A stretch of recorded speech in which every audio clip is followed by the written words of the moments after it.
Hello everyone, welcome to the next lecture series which is going to be on the topic of optics and lasers.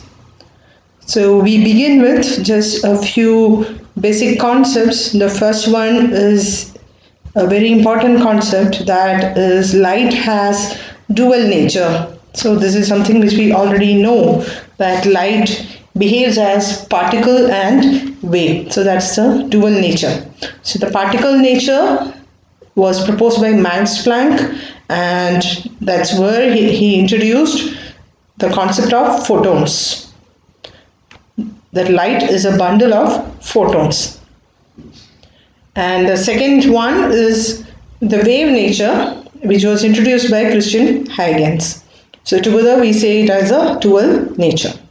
Now one more point to be noticed is that light wave is actually an electromagnetic wave. So we all have been knowing about electromagnetic radiation. So whichever form of light, be it optical light or X-ray or microwave or infrared, they all form part of the electromagnetic spectrum. So basically a light wave will have a periodically varying electric and magnetic field. So more on this you will be learning when you learn about electromagnetics. So continuing further with the concept of light, a very important point which we need to know is that there are a particular type of waves called as monochromatic waves. That means monochromatic waves are those which have single frequency and wavelength. That means the same frequency, waves have same frequency and wavelength. Now if the amplitude of the wave remains constant whenever the wave is propagating, then you call it as a plane wave or a planar wave. Usually the common light sources emit a continuous distribution of wavelength with a few exceptions. One is sodium lamp, which is used in the lab, and it emits a yellow light of wavelength 5893 angstrom. That means it is a monochromatic wave. Another example is laser light, which is also a monochromatic wave. The rest of the common light sources emit a continuous distribution of wavelengths. That means they are not monochromatic. Now we need to come to understanding what is a wavefront and wavelet. So this is something which you already seen in your class 12. A surface of constant phase on the wave, you call it as a wavefront. And actually the speed of the wavefront is what is corresponding to the speed of the wave. And at a larger distance from the light source, you can consider a small portion of a spherical wavefront as a planar wave. Now each point of the wavefront, say we are considered a wavefront here, so each point of the wavefront is a source of secondary disturbance, or it can produce secondary wavelets. So these are the secondary wavelets which are formed, and if I consider the central point of all these secondary wavelets and if I join them together, I will get a new wavefront.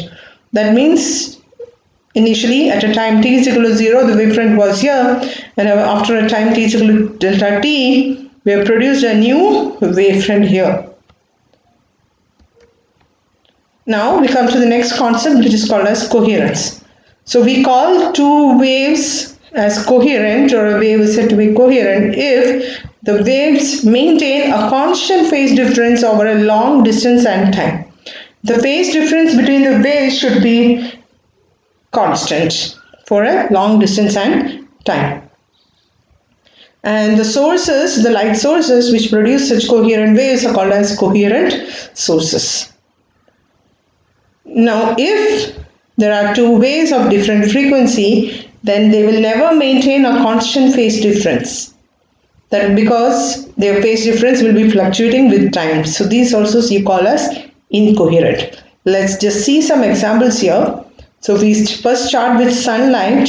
So we know that sunlight is made up of the VIBGYOR. So we have different colors there, so which correspond to different wavelengths. So they do not maintain a constant phase difference. So you cannot call them as coherent. You cannot call sunlight as coherent. Here we have considered an LED, and you can see that if it is monochromatic, it necessarily doesn't mean that it is coherent, because there can be some waves which are not having the same phase. You can see that there is some phase difference, so they are not coherent.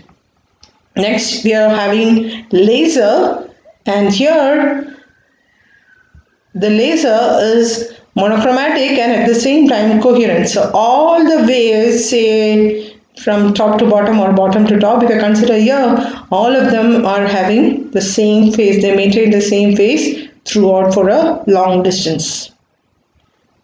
Now if the waves are in phase, then you say that the phase difference is 0, or else a multiple of 2 pi or 4 pi, 6 pi, 8 pi, like that. If phase difference is 0 or 2 pi, that results into path difference of 0 or integral multiple of wavelength lambda. If the waves are opposite phase, then the phase difference is given as pi, that's 180 degree, and the path difference will be half integral multiple of lambda by 2. So with the understanding of coherent waves, we come into the next concept, that is interference of waves. So if we have 2 or more coherent waves undergoing superposition, then the resultant is alternate bright and dark fringes.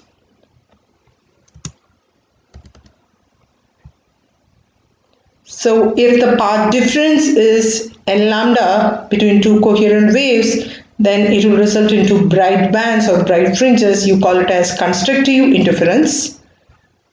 If the path difference is 2n plus 1 lambda by 2, where n is equal to 0, 1, 2, 3, then it results into destructive interference. So let's just see this pictorially. So here we have 2 waves which are in phase and they add up. So these are coherent waves, they add up, they superimpose and produce a resultant wave. You call it as constructive interference.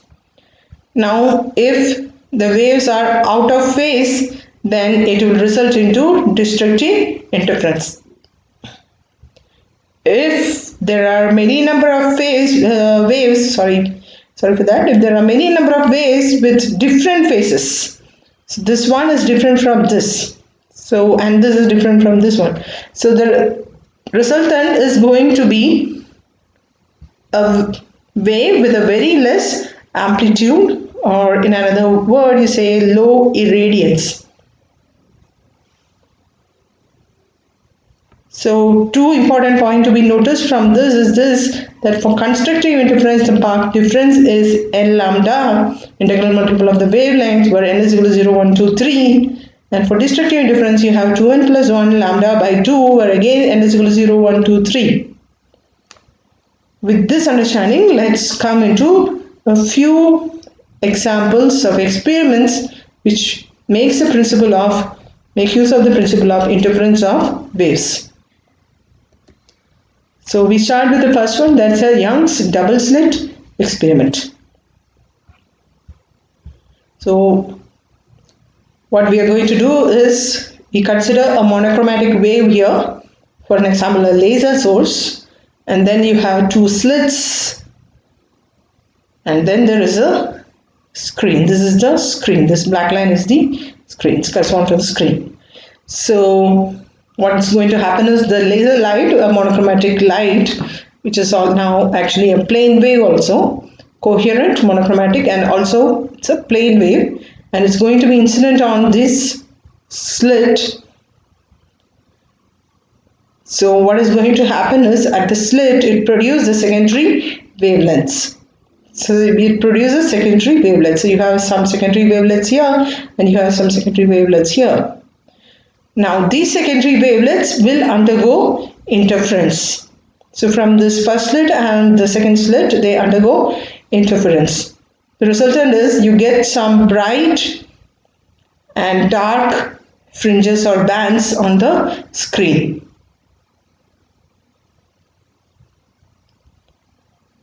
So whichever interfering here at the center, they will pass directly in parallel to the screen and produce the maximum brightness. And the rest are going to result into either bright fringes or dark fringes. So let's see how it happens. Let's see if we can come in any condition for this interference taking place in the experiment for Young's double slit. So I have now considered the slit as AB and the screen is over here.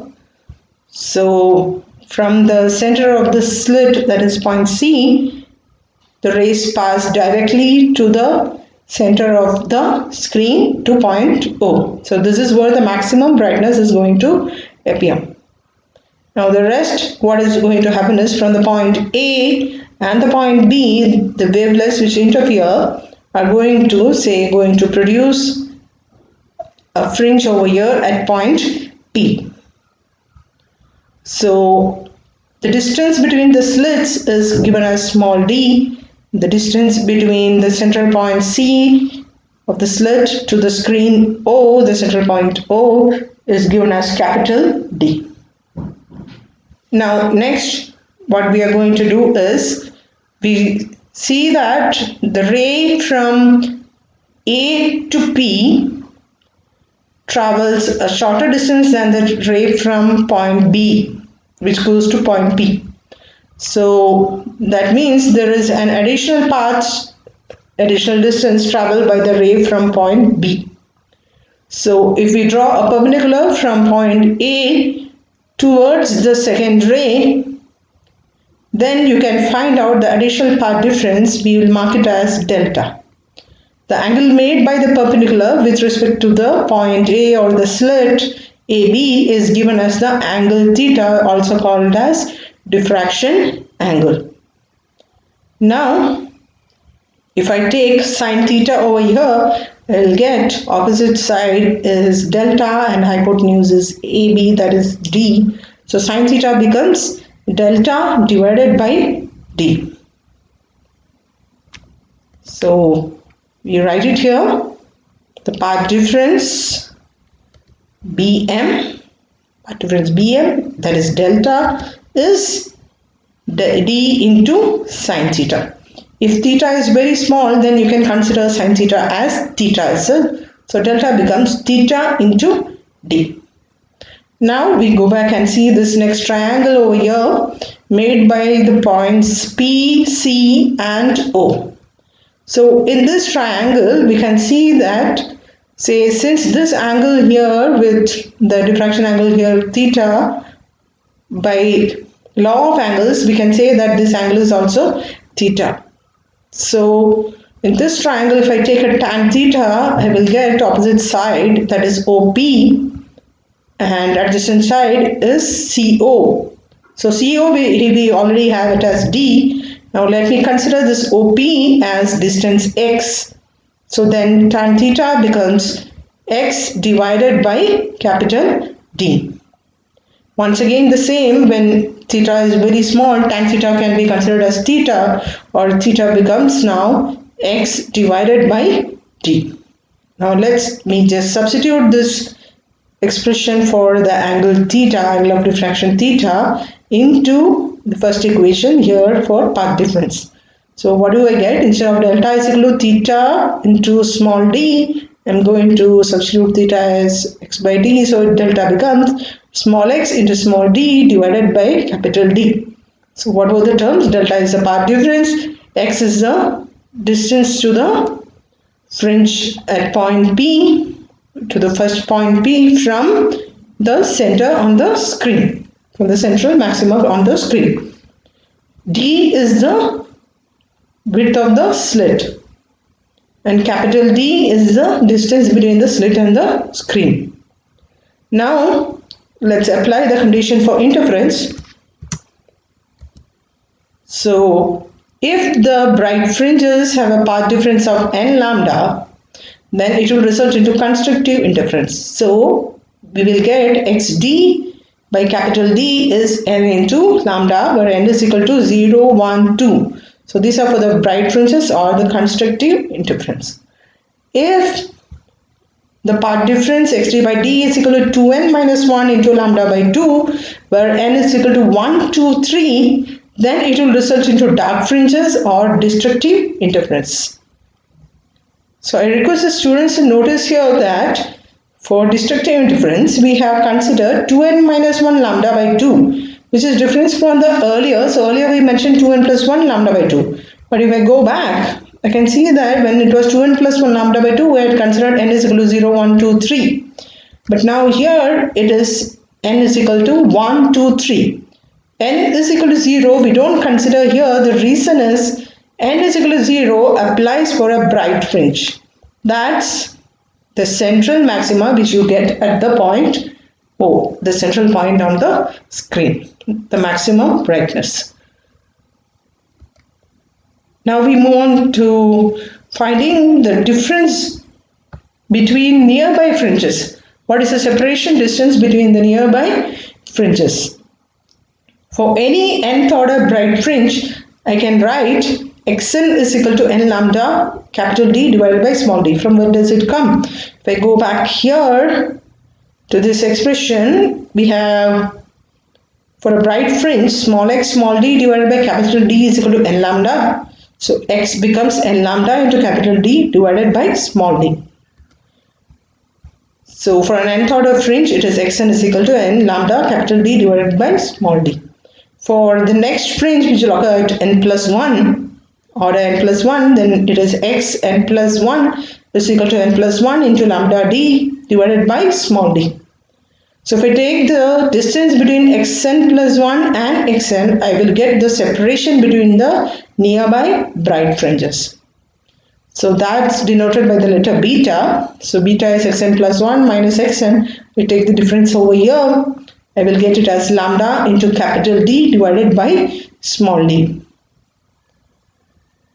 This fringe separation is also called as fringe width. In a similar way, if I consider the expression for dark fringes and try to find the distance between nearby dark fringes, I will get the fringe width or the fringe separation, again beta, as lambda into capital D divided by small d.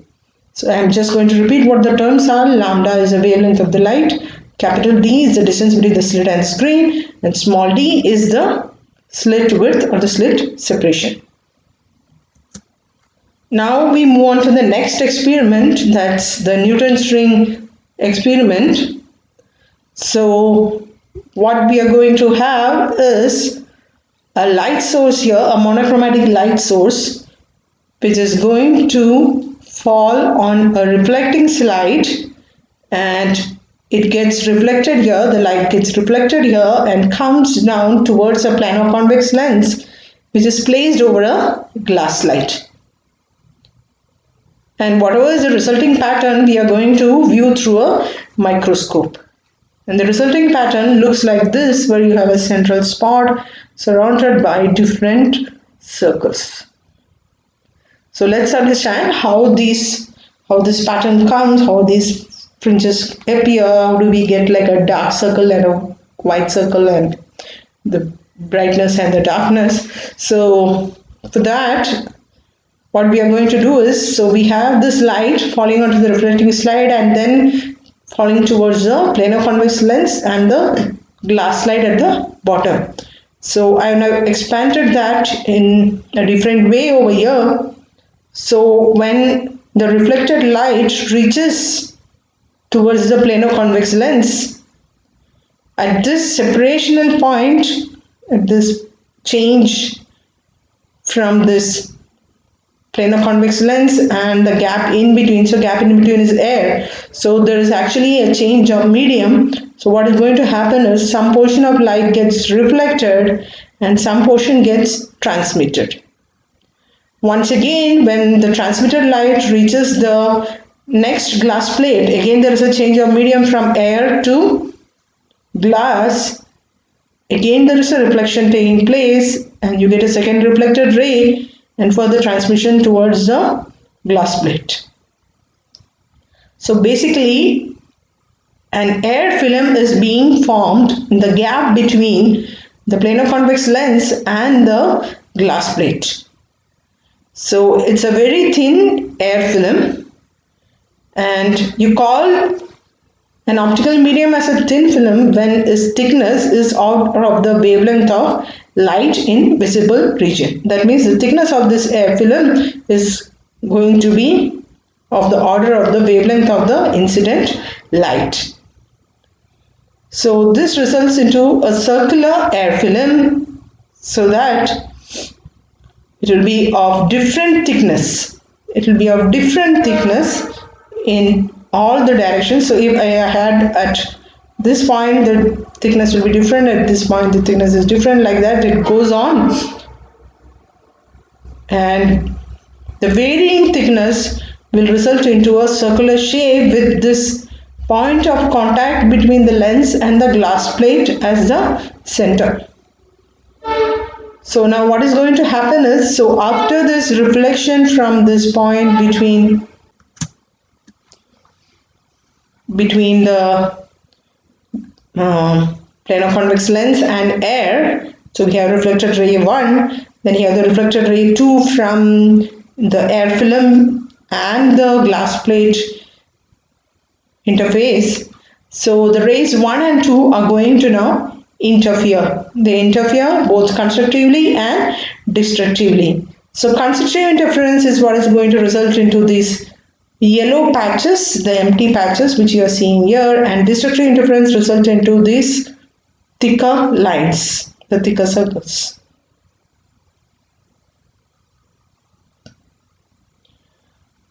So now we are going to get an expression for the path difference between these two reflected rays 1 and 2. You obviously do see a path difference because the first ray has traveled a shorter distance, and the second ray, because it got reflected from this point over here at the glass plate or the glass slide, it has traveled an additional distance. So the distance between ray 1 and 2, the path difference, is given by this expression: delta is equal to 2 mu t cos r plus lambda by 2. Where lambda is the wavelength of the light, mu is the refractive index of the medium, t is the thickness of the film, thin film, and r is actually the angle of reflection. Now let's consider the case if the light is incident normally on the lens. For a normal incidence, you have angle of incidence as 90 degrees, so angle of reflection should be 0 degree, and cos of 0 will become 1. So your path difference becomes now delta is equal to 2 mu t plus lambda by 2.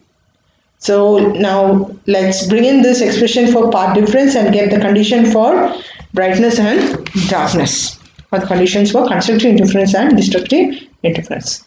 So if the path difference 2 mu t plus lambda by 2 is equal to n lambda, I will get 2 mu t is equal to 2n minus 1 lambda by 2. This is the condition for bright fringe or the bright circles or the constructive interference. Now if the path difference 2 mu t plus lambda by 2 is equal to 2n plus 1 lambda by 2, then I will get 2 mu t is equal to n lambda. This becomes the condition for dark fringe or destructive interference. Now, one more point to be noticed is that, so for a particular dark or bright fringe, the thickness has to remain constant.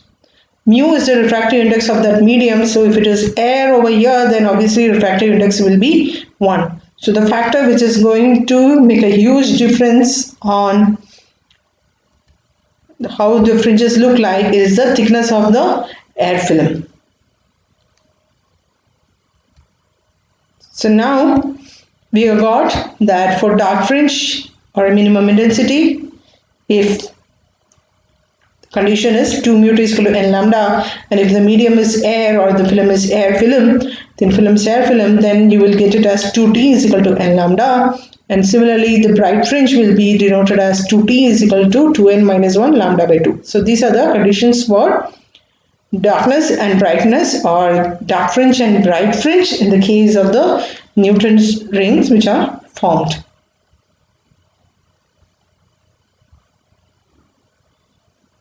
Now, each of the maximal fringes or the minimal fringes will be always a locus of constant film thickness. So, as I mentioned earlier, for a particular thickness, you will get a circular shape. The fringe will be of a circular shape.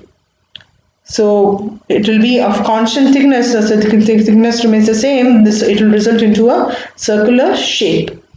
So locus is a circle. So that's the reason you get the fringes as circular shape.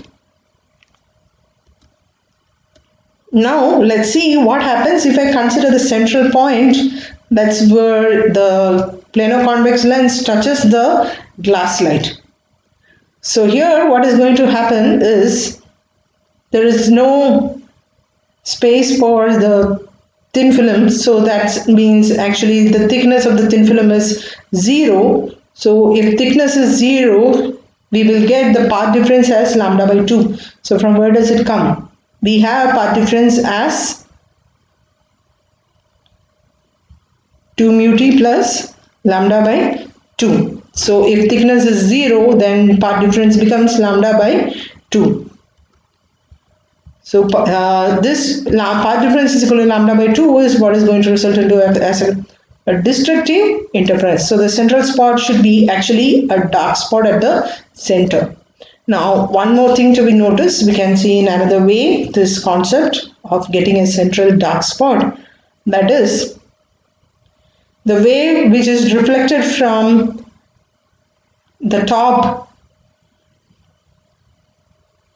of the contact point will not have any phase change, but the wave which is reflected from the bottom of the contact point will have a phase change of pi. So you get two reflected rays, 1 and 2, but one of them has a phase difference of pi, the other one doesn't have any phase change. So the phase difference between ray 1 and 2 will be pi. So since there is a phase difference, since the waves are not in phase, it will result into a dark spot or destructive interference takes place.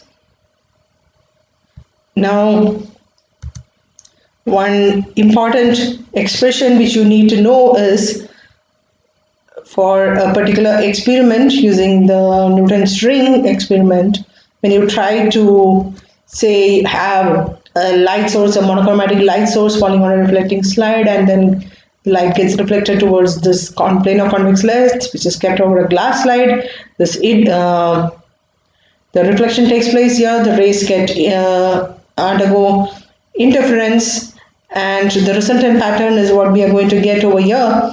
So these rings which are formed, the bright and the dark ones, can be made use to find the wavelength of the incident light. So the expression for that is given as lambda is equal to dm square minus dn square by 4 into m minus n into r, where m and n correspond to the fringe number, r is the radius of the plano-convex lens. Now the diameter dm is given as 2 into square root of m lambda r, and the diameter for the end fringe dn is given as 2 into square root of n lambda r. So from this expression for the diameter, you can understand why these fringes don't have equal gap between them. That means the separation between, say, if I consider this dark fringe and the next dark fringe is different from what is with respect to the next one. So the separation between 1 and 2 is not the same as between 2 and 3 or between 3 and 4, like that. So the separation is different. This can be understood from this expression for the diameter of the fringe. So whatever we understood about Newton's ring, how interference occur over here at this thin film, you also call this concept or phenomena as interference due to thin films. Now you might be wondering, how does a thin film look like? Because obviously when it is in air, especially this particular experiment, you don't see the thin film, the air film, but you do have a few examples of thin films you would have seen. The simplest example is a soap bubble. So So the soap bubble is actually a thin film. And let's see how do this soap bubble get color when sunlight falls on it. So for that we need to remember the expression for the path difference. So we saw that the path difference is given by 2 mu t plus lambda by 2. So that means it is going to depend. Okay, let's consider this particular expression. First one, where you have not made angle of reflection 0, you have not considered normal incidence. So path difference is delta is equal to 2 mu t cos r plus lambda by 2. So that means path difference is depending usually on the thickness, angle of reflection and the wavelength of the incident light. So when sunlight is going to fall on this soap bubble, so sunlight we know that it is a white light, it has a range of wavelengths corresponding to the different colors of vitriol. So for any value of T and R, so for any value of the thickness of the film T and the angle of reflection, only a particular wavelength will undergo, the base having a particular wavelength will undergo interference constructively. Because delta is equal to 2 mu t cos r plus lambda by 2, so for a fixed value of T and R, the lambda also has to be a particular constant value. So for another value of T and R, I will have another lambda. So if I consider white light which has different values of wavelength, different values of lambda, that means wavelengths being different, the thickness and the angle of reflection also will be different. So you get different colors when thickness and angle of reflection vary. So because of that you get the colors in the thin films like a soap bubble.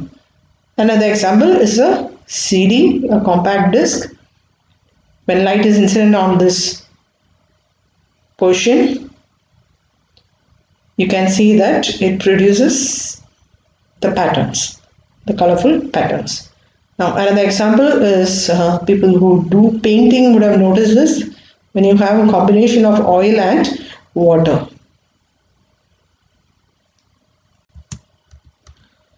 So let me just continue this particular lecture with just introducing the different types of diffraction. So after interference we are now moved into diffraction, and the different types of diffraction are Fresnel diffraction and Fraunhofer diffraction. So I'll just highlight the difference between these two and close this particular lecture, this past lecture on optics. So in Fresnel diffraction we need to notice the most important point is that the source and screen are at finite distance from the obstacle. So this is your obstacle, that is the slit, and the distance between the source and slit is finite, and at the same time the distance between the slit and the screen is also finite. Now here we do not make use of any lens. Why did I mention any lens? We will see in the Fraunhofer diffraction. And here one very important point is that the incident wavefront is not planar. So we don't have plane waves coming from the source. And because of this reason that it's not a plane wave, the secondary wavelets which are produced here at the slit, they will not have same phase. So the different secondary wavelets will have different phase. So the resultant is, you will get, say if this is the central maxima, the next maxima will have a different amplitude, the second maxima will have a different amplitude. So the amplitude of the resultant pattern, the resultant interference pattern which is produced here, diffracted and interference pattern which is produced here on the screen, will be different. It keeps on diminishing with the increase in the order. And one more point is that it is experimentally very complicated to study this particular Fresnel diffraction. Now next comes Fraunhofer diffraction. So in Fraunhofer diffraction, with respect to the objective, the obstacle, with respect to the obstacle, both the source and the screen are at an infinite distance. They are effectively at an infinite distance. So here it makes use of two convex lenses. Remember we talked that in Fresnel diffraction there were no use of lenses. But in Fraunhofer diffraction we need to make use of two convex lenses. So let's see here. The first lens is basically what it is going to do is, suppose if the source is not producing a planar wave, then this first lens converts all these non-planar waves into planar waves. It makes all the beam parallel into plane waves. So it's the parallel waves which are going to fall onto the slit, produce the secondary wavelengths, interference occurs. Now the interfered pattern, when it's going to produce the constructive or destructive point, or the constructive or destructive fringe, we make use of another lens here so as to focus all these rays into that particular fringe. So the second lens is used to focus the light after diffraction, and there is also interference here. So after diffraction and interference, it is used to focus all the light waves into this point P. So we can say that the incident wavefront is planar in the case of Fraunhofer diffraction.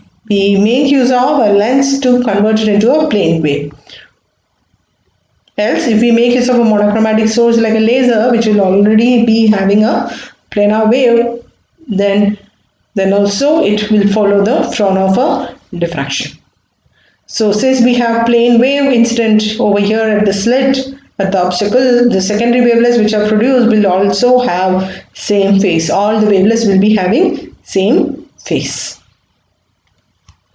So that's all with this lecture, the first lecture on the optics and lasers. We will move towards in-depth of the Fraunhofer diffraction in the next lecture.